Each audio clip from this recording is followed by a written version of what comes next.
नमस्कार दोस्तों, मैं रविंद्र कुमार, पीजीटी कॉमर्स, केंद्रीय विद्यालय ऑर्डिनेंस फैक्ट्री, मुरादनगर। ये जो हमारा change in the profiting sharing ratio of existing partner का जो टॉपिक है उसका ये सातवां पार्ट है। इससे पहले 6 पार्ट हम बना चुके हैं। 6 पार्ट में हम बताया है कि जितना भी हमारा गेनिंग रेशो वगैरह जो भी अभी तक स्टेप थे हमारे रिवैल्यूएशन अकाउंट बनने से पहले, यानी इससे पहले जो हमारी लेसन है उसमें हमने बताया आपको कि गेनिंग रेशो, सैक्रिफाइस रेशो कैसे कैलकुलेट करते हैं, गुडविल से रिलेटेड, उसकी थ्योरी से रिलेटेड सब कुछ हम बता चुके हैं पहले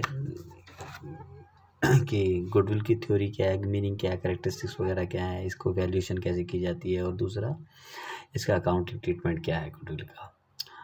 उसके बाद हमने किया कि जब हमारी प्रॉफिटिंग रिकंस्टिट्यूशन होगा फर्म का, तो जो एक्यूमुलेटेड प्रॉफिट एंड लॉस है उसको हम किस तरह से डिस्ट्रीब्यूट करेंगे, क्या उसका अकाउंटिंग होगी, वो हम पहले कर चुके हैं 5th और 6th स्लाइड में।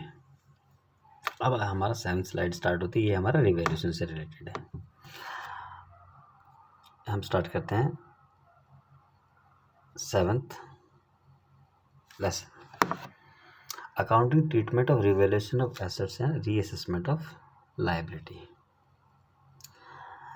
देखो भाई, जब हमारा क्या है रिकंस्टिट्यूशन होगा, रिकंस्टिट्यूशन का मतलब फर्म का जो पुराना एग्रीमेंट था वो ख़त्म हो जाएगा। फर्म यानी अब नई तरीके से फर्म दोबारा से बनेगी, नई एग्रीमेंट के बेस पे बनेगी। तो उस डेट तक, जिस डेट तक पुराने रिकंस्टिट्यूशन होने से पहले हमें जितने भी पुराने मैटर थे हमारे वो शॉर्ट आउट कर लेना चाहिए, सभी प्रॉफिट को बांट लेना चाहिए। ऐसी जितनी भी हमारी एसेट्स और लायबिलिटीज़ हैं उनको भी क्या करना है, सभी एसेट्स को हमें क्या करना है, दोबारा से उनकी वैल्यू निकालनी है, कहीं ऊपर नीचे कम है या ज़्यादा है। और जितनी भी लायबिलिटी है उसको भी क्या करना है, हमें रीअसेसमेंट करना है उनका भी, कहीं लायबिलिटी इंक्रीज़ तो नहीं हुई है और डिक्रीज़ तो नहीं हुई। तो ये हमारा जितना भी पूरा लेसन है, 7th लेसन है, ये सारा रिवैल्यूएशन से रिलेटेड है। In the event of change in profiting share ratio of the partners, assets revalued and liability are to be reassessed. सभी एसेट्स क्या होंगे, हमारे रिवैल्यू होंगे और सभी लायबिलिटी रीअसेस्ड की जाएंगी। Such revaluation will be result in gain और loss which is to be distribute to the partners in their old profiting share ratio. जब हम एसेट्स और लायबिलिटी को क्या करेंगे, इनकी दोबारा वैल्यू निकालेंगे इनकी, तो उसका रिजल्ट क्या होगा, वैल्यू निकालने से या तो इंक्रीज़ होंगी या डिक्रीज़ होगी, तो या तो प्रॉफिट होगा या फिर लॉस होगा। The partners are not necessarily required to record the revised value in the books of the firm. Such revaluation will be result in gain or loss, which is to be distributed to the partners in their old profiting share ratio. जितना भी profit और loss होगा इस process में assets और liabilities को reassess करने में वो सब किस में बढ़ जाएगा, पार्टनर्स में बढ़ जाएगा, इनकी प्रॉफिटिंग शेयरिंग रेशो में, ओल्ड प्रॉफिटिंग शेयरिंग रेशो में, क्योंकि वो पुराने फर्म से रिलेटेड है सभी।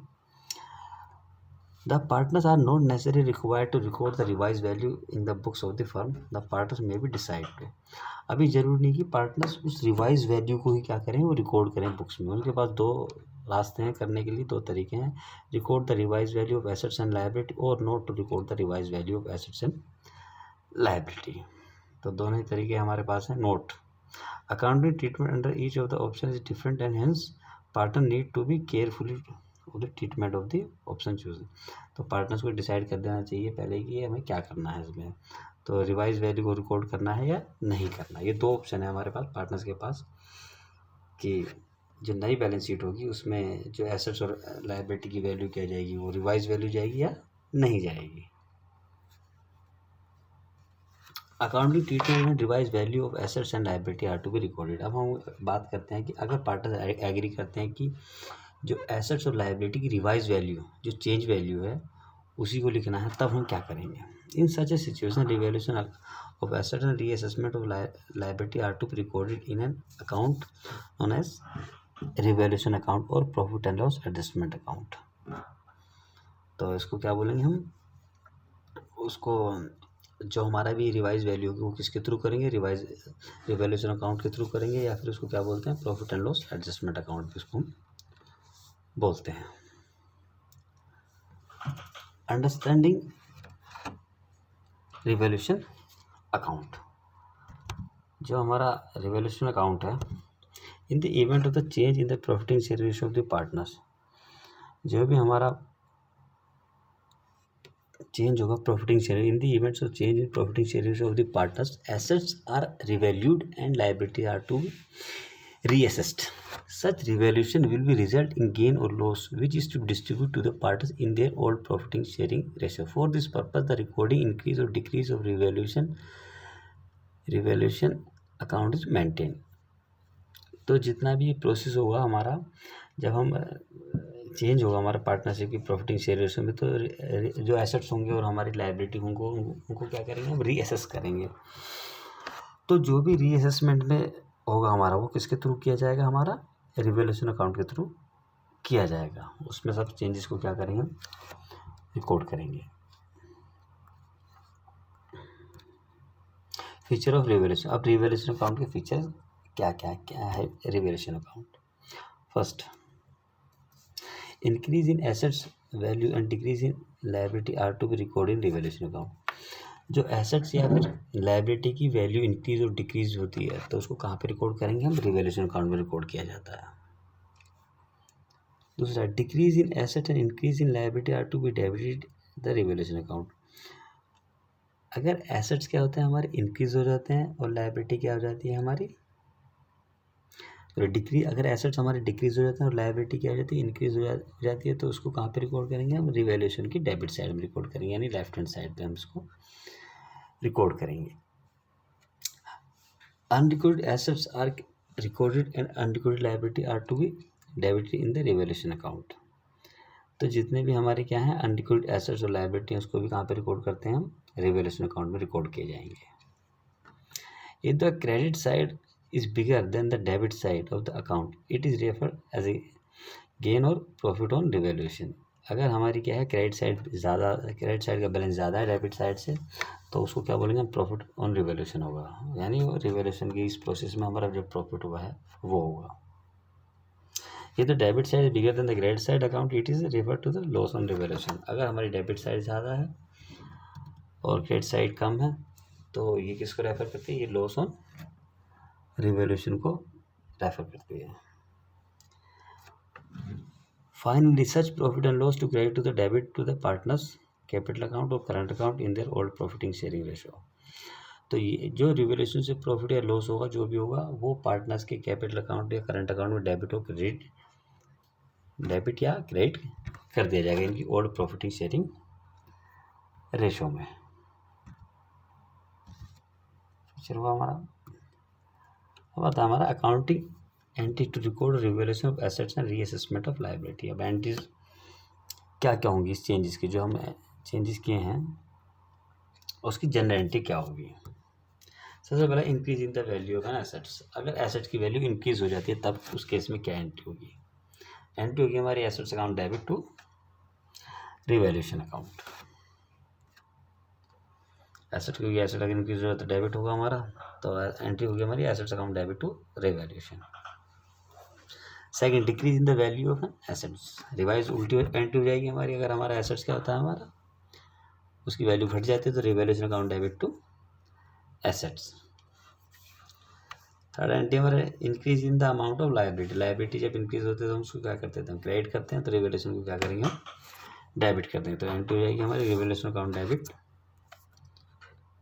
To liability.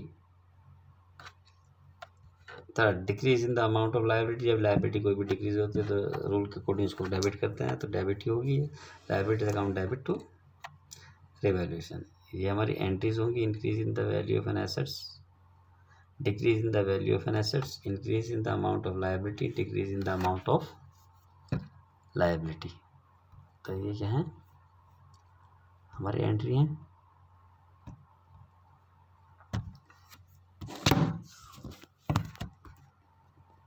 Record and unrecorded liability. Recording and unrecorded liability. अगर कोई अनरिकॉर्डेड हमारी लायबिलिटी है, हमें बाद में पता चलता है कि इसको तुमने रिकॉर्ड ही नहीं किया था, तो उसको रिकॉर्ड करने की एंट्री होगी हमारी रिवैल्यूएशन अकाउंट के थ्रू रिकॉर्ड किया जाएगा उसको, revaluation account debit to unrecorded liability. Transfer of balance in revaluation account. अब ये सब रिकॉर्ड करने के बाद हम क्या करेंगे, जो रिवैल्यूएशन का बैलेंस आएगा, बैलेंस या तो प्रॉफिट होगा या फिर क्या होगा, वो लॉस होगा। सभी एसेट्स और लायबिलिटी की जो भी हमारी वैल्यू क्या होती है रिवाइज हुई है, वो हम किसके थ्रू रिकॉर्ड करेंगे, रिवैल्यूएशन के। अब रिवैल्यूएशन का क्या होगा, जो आउटपुट निकलेगा या तो प्रॉफिट होगा या फिर लॉस होगा। In case of gain on in revaluation, revaluation account debit to partners capital और करंट अकाउंट। तो जो भी रिवैल्यूएशन अकाउंट के थ्रू अगर गेन होता है तो गेन किसके लिए होता है, वो पार्टनर्स के लिए होगा और पार्टनर्स के कैपिटल अकाउंट में क्रेडिट कर दिया जाएगा। तो एंट्री हो जाएगी हमारी revaluation account debit to partners capital और current account in old partners old ratio. In case of loss on revaluation, अगर लॉस होता है रिवैल्यूएशन से तब क्या एंट्री होगी हमारी, पार्टनर्स कैपिटल और current account debit to revaluation individual in old profiting share. Same क्या होता है, रिवाइज एंट्री हो जाएगी, रिवर्स एंट्री हो जाएगी। पार्टनर्स को कैपिटल अकाउंट को या फिर करंट अकाउंट को हम डेबिट कर देंगे और रिवैल्यूएशन को क्या कर देंगे, हम क्रेडिट कर देंगे किस रेशो में, ओल्ड रेशो में। तो ये हमारी जनरल एंट्रीज होंगी रिवैल्यूएशन से related. Specimen of revaluation account, revaluation account का फॉर्मेट हम बता देते हैं। रिवैल्यूएशन अकाउंट का जो फॉर्मेट है वो इस तरह से बनाया जाएगा। Revaluation account, specimen of revaluation account, debit side credit side से to asset decrease in the value of asset, debit side में आएगा। Increase in the value of liability, increase in the value of asset यहाँ आएगा, decrease in the value of asset sorry, और increase in the value of liability यहाँ पे आएगा और unrecorded liability यहाँ पे आएगी। ये तीन चीज़ें यहाँ पे आएंगी। इसका उल्टा यहाँ पे आएगा, यानी increase in the value of asset, decrease in the value of liability, unrecorded assets, वो यहाँ पे रिकॉर्ड किए जाएंगे। ये हमारी क्रेडिट साइड है। अगर ये हमारी ज़्यादा होती है तो बैलेंस क्या आएगा, यहाँ पे आएगा, जो किसको रिप्रेजेंट करेगा, गेन ऑन रिवैल्यूएशन को। अगर हमारी क्या है, लायबिलिटी डेबिट साइड ज़्यादा है, यानी ये साइड ज़्यादा है, तो यहाँ पे हम बैलेंस लिखेंगे और ये सबसे माइनस करने के बाद जो ये वैल्यू आएगी ये हमारा रिप्रेजेंट करेगा लॉस ऑन रिवैल्यूएशन को, जो कि पार्टनर्स के कैपिटल और करंट अकाउंट में ट्रांसफ़र हो जाएगा। तो इसको फॉर्मेट को आप थोड़ा ध्यान से देख लीजिए। सिर्फ इसमें जो हमारा लेफ्ट हैंड साइड है यानी डेबिट साइड है, इसमें तीन चीज़ें आती हैं, चार चीज़ें आएंगी। सबसे पहले तो हमारा इसका आएगा decrease in the value of assets, increase in the value of liability, unrecorded liability और गेन, अगर वही होता है तो। उसके बाद जो हमारा क्रेडिट साइड है वहाँ पे भी हमारा चार आइटम आएंगे। Increase in the value of assets आएगा, decrease in the value of liability आएगा और अनरिकॉर्डेड एसेट्स आएंगे और लॉस, अगर कोई लॉस आता है तो। लेकिन ध्यान रखना या तो लॉस होगा या फिर गेन होगा, इसमें कन्फ्यूज मत होना बिल्कुल भी। ये सिर्फ बैलेंस की फिगर है हमारा। तो ये तीन हम आइटम यहाँ पे आएंगे और तीन यहाँ पे आएंगे, उसका बैलेंस करेंगे, या तो उसका रिजल्ट क्या होगा हमारा, या तो गेन होगा या फिर क्या होगा यहाँ पे हमारा लॉस होगा। और ये पार्टनर्स की कैपिटल या फिर करंट अकाउंट में क्या कर देंगे, इसको ट्रांसफ़र कर दिया जाएगा। तो ये हमारा क्या था, रिवैल्यूएशन का था। Treatment of loss from the revaluation of assets and reassessment of liability, उसको हम कर लेते हैं। ट्रीटमेंट ऑफ प्रॉफिट और loss arising from the revaluation of assets and reassessment of liability, उसका हम क्या करेंगे, जो भी प्रॉफिट रिवैल्यूएशन जो हमारा ट्रीटमेंट किया हमने revaluation of asset reassessment of liability का, in the event of change in the profiting sharing ratio, assets are revalued and liability are reassessed. This is basically done to increase or decrease in the value of assets and liability up to the date of change in the profiting sharing ratio. हमने क्यों किया है, क्योंकि जिस date से हम क्या कर रहे हैं प्रॉफिटिंग शेयरिंग रेशियो चेंज किया, उस डेट तक हम क्या करेंगे, जितनी भी एसेट्स और लायबिलिटी के को रिवाइज करेंगे।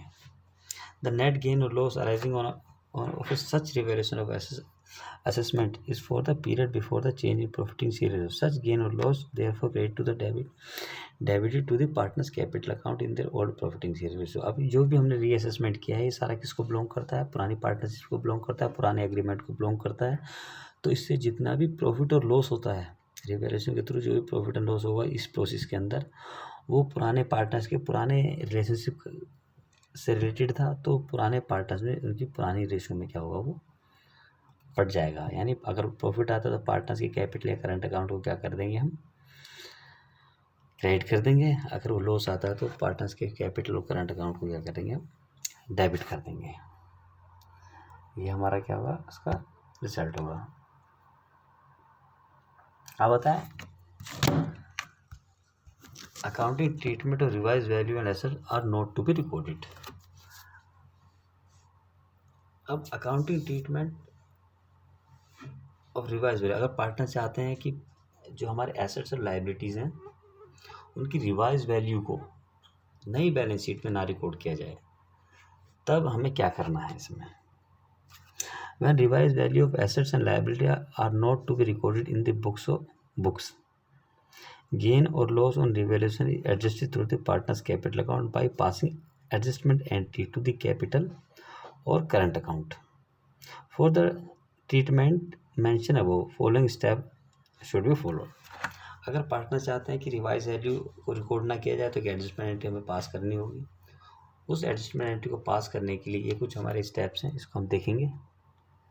Calculate the net effect of revaluation. अब हम क्या करेंगे, रिवैल्यूएशन का नेट इफेक्ट देखेंगे। नेट इफेक्ट का मतलब डेबिट और क्रेडिट दोनों चीज़ों का। नेट इफेक्ट ऑफ इंक्रीज और decrease in the assets and liability. Calculate the sharing, second step पे calculate the share of sacrifice और gain by the partners using formula as follows. अब हम क्या करेंगे, सैक्रिफाइस रेशियो कैलकुलेट करेंगे और gaining ratio calculate करेंगे पार्टनर्स की, किसको फ़ायदा हुआ किसको नुकसान हुआ है। ओल्ड माइनस न्यू करेंगे, अगर वो पॉजिटिव आता है तो एक जिसका पॉजिटिव आता है उसने सैक्रिफाइस किया है, अगर किसी का नेगेटिव आता है तो उसने क्या किया है, गेन किया है। थर्ड स्टेप है calculate proportionate amount of net effect of revaluation. फिर वो अमाउंट हम चेक करेंगे जो प्रोपोर्शनेट रेट का होगा नेट इफेक्ट के, ठीक। फॉर गेनिंग पार्टनर्स किस तरह से हम नेट इफेक्ट कैलकुलेट करेंगे, गेनिंग का क्या होगा, share of gain net effect of revaluation. जो रिवैल्यूएशन का नेट इफेक्ट आएगा उसका गेनिंग रेशो में उसका नेट इफेक्ट अमाउंट निकाल लेंगे हम गेनिंग रेशो के through. For sacrifice partner same sacrifice ratio जैसा हमने अभी थोड़ी देर पहले किया भी था इसका, जहाँ पे पार्टनर से डिसाइड किया था कि हम एक्यूमुलेटेड प्रॉफिट को डिस्ट्रीब्यूट ना करके उसको कैरी फॉरवर्ड करेंगे, तो वहाँ पे भी हमने इम्प्लीमेंट किया था। सेम एज इट इज़ होगा नेट इफेक्ट, वहाँ पे भी हमने कैलकुलेट किया था। General entries to pass amount of determine in the previous step as follows. In case of gain on profit on revaluation, gaining partners capital account debit to sacrifice partner. In case of loss on revaluation entry हो जाएंगे sacrifice partners capital account debit to gaining partners capital account. तो ये हमारी क्या होगी, entry हम पास करेंगे। अगर पार्टनर चाहते हैं कि जो नई बैलेंस शीट बने उसमें रिवाइज वैल्यू ऑफ एसेट्स और लायबिलिटी की हम रिकॉर्ड ना करें, तब उस केस में हमें क्या करना होगा, रिवैल्यूएशन का एसेट्स और लायबिलिटीज़ को रीअसेस करके उनका नेट इफेक्ट निकालना होगा।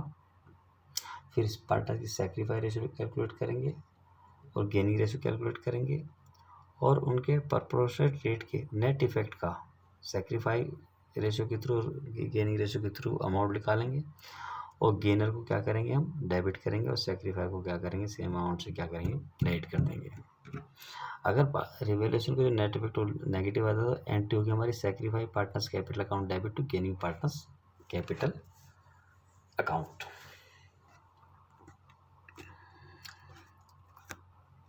अब आता है कि हम रिवैल्यूएशन अकाउंट जो अभी हमने सीखा है वो एक्चुअल में हम जब भी कोई क्वेश्चन करते हैं तो थ्योरेटिकल हमें तब तक समझ में नहीं आता जब तक उसको हम प्रैक्टिकली करके ना देख लें।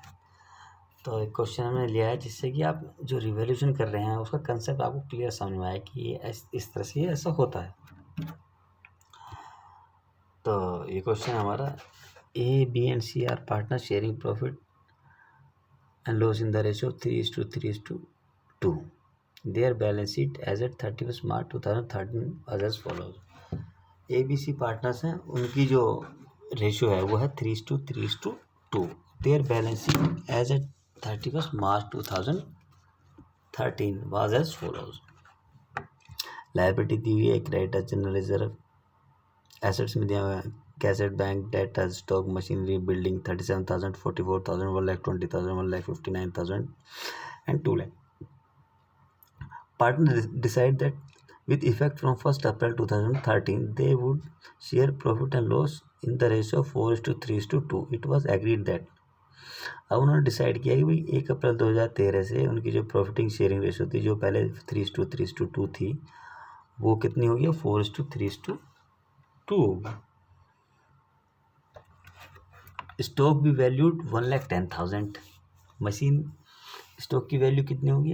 1,10,000। Machinery is to be depreciated by 10%। A provision for doubtful डेब्ट is to be made on debtors 5%। Building to be appreciated by 20%।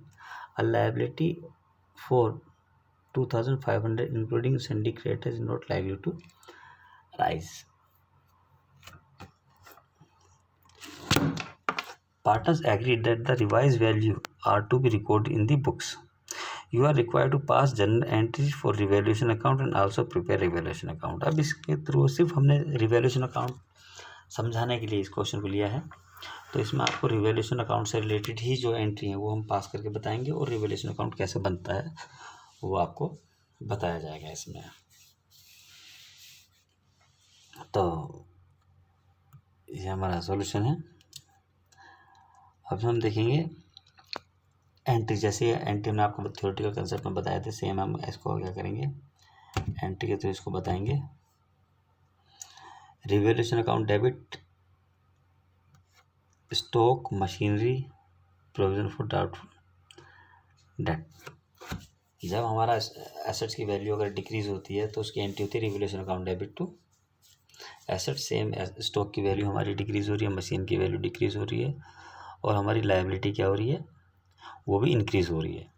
तो एंट्री होगी हमारी revaluation account debit 28,100 to stock 10,000, 15,900, 2,200।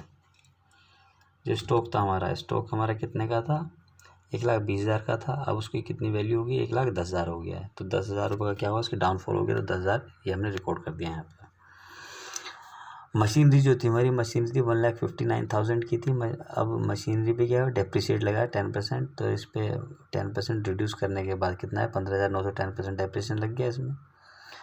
और उसके बाद एक लायबिलिटी थी 2 lakh including syndicated not likely to rise. उसके बाद प्रोविजन हो रही है। Provision for doubtful debt is made on debtors 5%। हमने प्रोविजन बनाया है। प्रोविजन कितना है? डेटर्स कितने थे हमारे? 44,000। इसका 5% हमने कैलकुलेट किया हुआ है 2,200। तो हमने इसको रिकॉर्ड, इनके जितना भी फ्लक्चुएशन है इनमें, decrease in the value of assets and increase in the value of liability को हमने रिकॉर्ड किया है। Revaluation account debit 28,100 to stock, to machinery, to provision for doubtful debt. Decrease in the value of assets and provision made for doubtful debt. उसके बाद जो हमारा building थी, building पहले कितने की थी हमारी? 2 लाख की थी। बिल्डिंग अब कितना हुआ? अप्रिसिएट हुई है 20% से, यानी 40,000 से बिल्डिंग अप्रिसिएट हुई है। दूसरा सन्ड्री क्रेडिटर्स है। सन्ड्री जो क्रेडिटर्स थे हमारे पहले कितने थे? 24,000 के थे। अब वो कह रहा है 5th पॉइंट में, a liability of rupees 2,500 including sundry creditors not likely to raise. अब हमें इस 24,000 के जो कितने क्रेडिटर थे उसमें 2,500 रुपये अब हमें पे नहीं करने। तो इसका मतलब हमारी जो लायबिलिटी है वो क्या हुई है? अब डिक्रीज हो गई है। तो हम इसको एंट्री कोड करेंगे, building account debit, sundry creditors account debit to revaluation 40,000 है। देन उसके बाद ये हमारी एंट्री कोड होगी, सारा नेट इफेक्ट में रिकॉर्ड किया। अब इन एंट्री को हम इसमें ट्रांसफ़र करेंगे रिवैल्यूएशन अकाउंट में। रिवैल्यूएशन अकाउंट में वैसे एंट्री के थ्रू हम चेक करेंगे, तो रिवैल्यूएशन अकाउंट यहाँ पे कहाँ है? डेबिट साइड में है। देखो डेबिट साइड में फर्स्ट एंट्री में, तो इस साइड में एंट्री आएगी। स्टॉक यहाँ पे ट्रांसफ़र कर दिया, मशीनरी यहाँ पे ट्रांसफ़र कर दिया, और प्रोविजन फॉर डाउटफुल डेट। दूसरा यहाँ पे रिवैल्यूएशन कहाँ है? क्रेडिट साइड में है, तो यहाँ पे रिकॉर्ड होगा, बिल्डिंग रिकॉर्ड हुई, रिकॉर्ड हुआ हमारा। अब वैसे भी हमने आपको बताया था कि रिवैल्यूएशन के डेबिट साइड में क्या था? Increase in the value of, decrease in the value of assets and increase in the value of liability and unrecorded liability. वो 3 आइटम कहाँ पे आते हैं हमारे? वो इस साइड आते हैं। और increase in the value of asset and decrease in the value of liability and undecoded asset किस साइड आते हैं, इस साइड आते हैं। इस क्वेश्चन के अंदर हमारा अनडिकोडेड एसेट और अनडिकोडेड लायबिलिटी तो कुछ था नहीं, तो इसलिए आया भी नहीं है। तो हमने ये ट्रांसफ़र करने के बाद फिर क्या किया, हमने इसको टोटल किया, इस साइड का टोटल किया, वो आया 42,500। 42,500 यहाँ लिखा, और 42,500 में से ये सभी आइटम हमने क्या कर दिए, माइनस कर दिए। तो कितना आया, 13,900। 13,000 profit transfer to partners holders, 13,900, sorry गलत है हमारा, ये आएगा हमारा 14,000, ये गलत है, ये आएगा हमारा 14,400। तो 14,400 को जब हम डिवाइड करेंगे तो ये आएगा 5,400, 5,400 और 3,600। तो जितना भी आया ये हमारा कितना आ गया, ओल्ड प्रॉफिटिंग शेयरिंग रेशो में हमने क्या करते हैं, इसको डिस्ट्रीब्यूट यहाँ पे किया हुआ है। और यहाँ पे हमने क्या करते हैं, ये एंट्री होगी इसकी प्रॉफिट को ट्रांसफ़र करने की पार्टनर्स के कैपिटल अकाउंट में। Revaluation account debit to partners capital account ABC, ये और पार्टनर्स कैपिटल अकाउंट में यहाँ पे आएगा। तो ये हमारा जो बताया गया है, ये हमारा पूरा रिवैल्यूएशन अकाउंट किस तरह से बनता है, कैसे कैसे उसके इफ़ेक्ट होते हैं। मैं दोबारा से एक बार इसको रिवाइज़ करवा देता हूँ, क्योंकि आपको लास्ट हमारा लगभग लास्ट होने वाला है इस पूरे टॉपिक का। रिवैल्यूएशन अकाउंट की हमने एंट्री पास की, जैसा हमने थ्योरेटिकली बताया था कि जितने भी अगर एसेट्स हमारे डिक्रीज़ होते हैं तो उसकी एंट्री होगी हमारी revaluation account debit to assets, और हमारी लायबिलिटी अगर बढ़ जाती है तो एंट्री होगी revaluation account debit to liabilities. तो यहाँ पे हमने क्या किया, ये सब एंट्री पास की, एंट्री पास करने के बाद इनको रिवैल्यूएशन में ट्रांसफ़र किया। ट्रांसफ़र करने के बाद जब इसका बैलेंस किया तो ये हमारा क्या है, ये गलत हो गया भाई हमारा, यहाँ पे आप ध्यान देना इसको, ये है 14,400 है, ये 14,400 है, मैं बार बार कह रहा हूँ इसको हमने क्या कर दिया, फिर डिवाइड कर लिया किस रेशो में, इनकी ओल्ड रेशो में, जो कितनी थी हमारी 3:3:2 थी। तो उसमें हमने क्या कर लिया, इसको पार्टनर्स के अंदर रिवैल्यूएशन का जो गेन था उसको ट्रांसफ़र कर दिया है हमारा। ठीक है, ये यहाँ पे दिखाया भी है, यहाँ पे थोड़ा गलत हो गया था, तो आपको बताया गया कि भाई 14,400 को हमने क्या कर दिया, इनकी ओल्ड रेशो में बांट दिया ये, जिससे कोई कन्फ्यूज़न ना हो। तो ये हमारा रिवैल्यूएशन अकाउंट था। अब इसकी हमारा सिर्फ लास्ट टॉपिक रह जाता है, वो हमारा 8th हमारा जो पार्ट है इस टॉपिक का, उससे आगे की प्रोसेस हमारी इसमें होगी। तो ये रिवैल्यूएशन अकाउंट था, इसको ध्यान से देखें, और रिवैल्यूएशन अकाउंट का जो भी कंसेप्ट है वो आप इसको इससे समझ सकते हैं। Thank you.